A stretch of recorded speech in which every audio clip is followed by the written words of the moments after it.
Brother Dumi. Mfundisi. Unosimba ako? Ndakasimba kuti nji. Kana kufunga kuti ndakudanire ikani. Takufunga kuti ma prayer muda ikuti kuwa no. As a man of God ndakapuwa kuhope ende ndada iwewe kunyanya zvakasimba. Okay. Brother Dumi une energy. Unasa chiro manyuthi yese anodependa newe. Yeah. You are strong warrior. Ndosande ifaraka songa kuti kama kadzanzi energy. That energy is in you. Saka ini pastor wako, fundisi wako ndasarudza pakapevesa. Pane zvandaona zvandafarira kuti ndikusarudza ndikuudze tiri vaviri. Handiti ndinoda kupa ibasa. Okay. Trezhara. Congratulations. Fundisi. Ndiwe mwandasarudza. Sisi vanatinawo ava vanenge vamusisi vanenge vanicha move on. Handiti ntinawo muchechi. Handiti hapana kuipa pana chakazoonesha. Atombozvifunga. Mwari ane nyasha. Mwari wanga kuchengeta poseni yako. Wakadaka? Daro juice. Haiwa. Ko imwe karibu. Because kwapisa. Haiwa kwapisa kunge zuva darika obhitira pazasi manje kudai. Kwapisa zvekuti togona kuti kurupisa. Apa Jesu akatora tsvene wake kudhara akatoenda nawo kudenga isu tasara mugehena. Brother Dumi. Saka muda walisu tizova vatadzi vacho tizona diablos. Kana vakatora vatsvene. Aiwa kana afundisa muzoiti diablos. Ndepi chimbomira Trezhara chimbomira ndiri busy. Alright, sisi wari kuenda ndo wanga wari Trezhara. Ndo wanga Trezhara.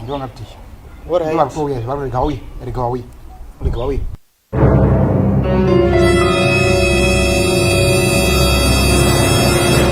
Ndo zvandati zvichiitika vavasiya basa ravo asi vairishanda zvakanaka. Saka inini brother Dumi ndimi muchaona kubatwa kwemari zvose nekudini nekuti mimi ndimunosumudza mayouth ese zvese zvichifamba ndimunopanzwa brother Dumi. Mastika. Ndo sisi wangu wari pautreasure. Vane pleasure. Kuvakabatana ndimunozoonawo. Watola chakanaka aiwaona. Kota takura takabvaneko kumonga kunipwa tisu katairema panguva dzapo. Munoda vasika. Unokumona wakanaka. Chakanaka ndochiona. Tichikura ndozvaita wanozoona.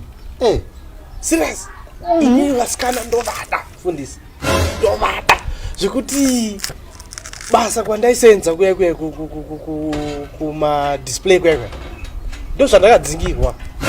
Because ndaitola pay yese mfundisika. Ndotora pay yese usati waziva Mwari. Ndobheja. Uziye Mwari nezuro pandakadzingwa apa ndaitoziye Mwari. Ndabheja pay yese for 6 months ndikadzingwa kuti andina direction but direction nayo kwakadzi mfundisi. Zvokuti Trezhara matondipa chechi chaparara ine ndokuita kuipwanya chechi ine ndokuipwanya mari yese ine chibata kupa kwakadzi fanika maitindo wepa president worship ya ndwada zvekuti kana zvidhina zvamakavakisa jirawo izvi ndozvipwanya mfundisi ndochitengesa marata echecha ndomatengesa aya naMwari udai ndomatengesa kupwanya chechi kusara isina mazen'e kana pekustage yedu ibhisa uchibheja. Mchatonza kuti kana maitika ndapinda nawo. Murutaura napasta. Mutaura namfundisi wenyu. Kukangano kuyivara mfundisi. Very sorry. Sorry mfundisi. Mwari unoda kupenya kwa Mwari. Mfundisi sorry. Sorry mfundisi. Ndakutorwa pasi. Aiwa ndichakudana. Fundisi. Sorry.